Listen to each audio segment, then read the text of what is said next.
Parcelamento do solo para fins não agrário. Esse é o nosso vídeo de hoje, meus amigos. Chegou novato, eu quero te convidar, seja bem-vindo aqui na nossa TV Brasil Sertão, o canal do agro brasileiro, aqui com seu amigo Naldo de Paulo, repórter sertanejo.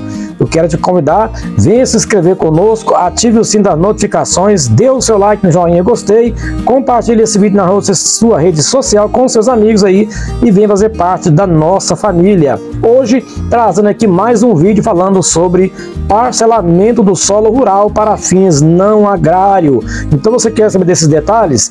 Confira comigo até o final do vídeo e não perca o nosso passo a passo de hoje. Claro, eu quero te convidar, venha se tornar membro aqui do nosso canal. Recentemente liberamos a aba membro com 3 níveis para você, TBS 1, 2 e 3. Quem optar pelo TBS 3 vai ter a opção de um link de grupo de WhatsApp, onde eu vou poder estar tirando aí todas as suas dúvidas lá no grupo de WhatsApp. Então, venha se tornar membro aqui conosco, seja bem-vindo. Então, meus amigos, para o parcelamento do solo rural para fins não agrários, alguns fenômenos, dentre os quais a subvalorização dos imóveis urbanos e o encurtamento das distâncias proveniente da melhoria dos transportes, fizeram com que nas últimas décadas mais pessoas se interessassem pela aquisição de pequenos imóveis afastados, sítios nas zonas rurais dos municípios, não com o intuito de desenvolverem atividades agrícolas, mas sim para utilizarem como retiros, locais de veraneio ou até mesmo para fixarem suas residências.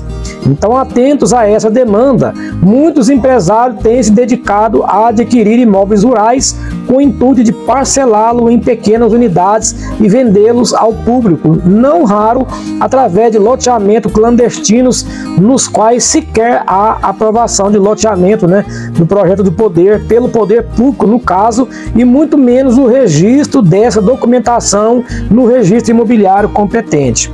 Então, sob o enfoque jurídico, o tema é bastante desafiador, em virtude aí da multiplicidade de diplomas normativos existentes sobre a matéria, razão pela qual nos propusemos a elaborar este breve vídeo sobre a viabilidade jurídica ou não desse tipo de empreendimento. Então, por exemplo, a definição do imóvel rural, o primeiro foco aí. Então, antes de qualquer coisa, meus amigos e minhas amigas, é importante determinar o que seja um imóvel rural. O artigo 4º do Estatuto da Terra, Lei 4.504 de 1964, oferece uma definição de imóvel rural que seria um prédio rústico de área contínua qualquer que seja a sua localização, que se destina à exploração extrativa agrícola, pecuária ou agroindustrial, quer através de planos públicos de valorização, quer através de iniciativa privada. O conceito do Estatuto da Terra, por exemplo, reproduzido sem grandes alterações no artigo 4º da Lei nº 8.629/1993, deve ser analisado um plano Salles, pois o texto legal pode transmitir a falsa ideia de que a localização seria fator irrelevante para a caracterização de um imóvel como rural, quando não é. De fato, é incontestável que pode haver imóveis rurais em zona urbana, desde que utilizado para fins agrários, o que determina inclusive a incidência de ITR em lugar de IPTU, conforme pacificado pelo STJ em precedente obrigatório. Então, sem embargo, a simples prática de atividade urbana em imóvel localizado na zona rural não o desqualifica como rural, o que demonstra a relevância do critério espacial no conceito em análise. Então, em outras palavras, um imóvel, ainda que não seja aproveitável para fins agrários, poderá ser rural somente por estar localizado na zona rural. Nem mesmo imóvel com área inferior a 1 hectare deixa de ser rural, já que o artigo 6º da Lei nº 5.868 de 1972 estabelece esse limite mínimo de área apenas, abre aspas, para fins de incidência do imposto sobre a propriedade territorial rural, fecha aspas. Então, contudo, o nosso viso, nem todo terreno sítio na zona rural é um imóvel rural. Haja vista o disposto no decreto número 62.504 de 1968, o qual prevê que a realização de certas obras ou atividades de utilidade pública ou interesse comunitário, abre aspas, retiram a condição de imóvel rural das áreas em que são executadas, fechando aspas aí. Então, tais como o quê? Instalação de postos de abastecimento de combustíveis, postos de saúde, igrejas, áreas de recreação pública, etc. Então, conforme o seu artigo 4º, os desmembramentos de áreas destinadas às obras e atividades listadas nesse decreto, não sujeitos ao limite mínimo de parcelamento do solo rural, serão obrigatoriamente limitados à área necessária à realização de tais objetivos e dependerão de prévia aprovação do INCRA. Então, nota-se, porém, que o artigo 8º dos incisos 4º da Lei 5.868 de 1972, ao arrolar a hipótese às quais não se aplica a regra da fração mínima de parcelamento do solo rural, então não faz referência às obras e atividades listadas no decreto número 62.504 de 1968, entendeu, meus amigos? Então, todavia, em nosso entender, não houve revogação tácita do decreto pela lei posterior. Eis então que a lei trata de imóveis rurais que, mantendo esta natureza, não se submetem à regra da fração mínima de parcelamento, enquanto, claro, o decreto aí versa sobre as situações que gerem a descaracterização da natureza rural do imóvel, permitindo, por via de consequência, o parcelamento em porções menores do que a fração mínima. Entretanto, cabe-nos frisar que há fortes posicionamentos contrários à nossa tese. Para alguns, o decreto número 62.504 de 1968 sequer teria sido recepcionado pela Constituição Federal de 1988. Aliás, esse parecer, o atual entendimento do INCRA, que tem negado aí, no caso, a aplicação ao decreto número 62.504 de 1968, após a edição da Instrução Normativa número 82/2015.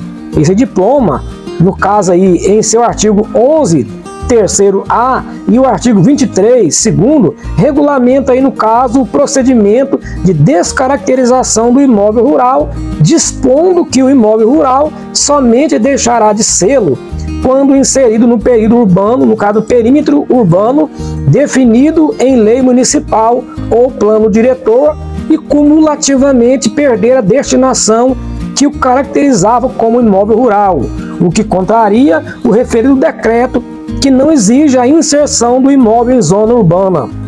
Tal posicionamento do INCRA reforça ainda mais a relevância da localização para o conceito de imóvel rural. Limitações aí, no caso, ao parcelamento do solo rural como política de proteção à função da propriedade rural, ou seja, para se interpretar corretamente, no caso aí, as disposições legais que limitam o parcelamento do solo rural, é fundamental ter em mira a função social da propriedade rural, disciplinada no artigo 186 da CRFB, artigo 2º, inciso 1º do Estatuto da Terra, e os artigos 6º e 9º da Lei nº 8.629/93.